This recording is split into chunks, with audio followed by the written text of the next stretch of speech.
Ngayon pa lang, ipagtabi mo na ng pera ang pagtanda mo. Huwag ka lang humanda na pagtanda mo pwede kang mag-isa. Ngayon pa lang ipagtabi mo na ang pagtanda mo. Alam niyo po, bilang magulang, sobrang sakit na iparamdam sa'yo na pabigat ka. Totoo po ba yun? Nangyayari ba yun? Na may mga anak, ang ipinararamdam sa kanilang magulang, pabigat sila.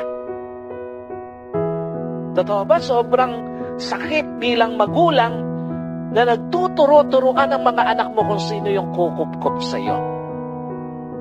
At totoo po ba, bilang magulang, sobrang sakit na yung mga anak mo kung saan-saan kumakain ng mga masasarap, pero minsan ikaw,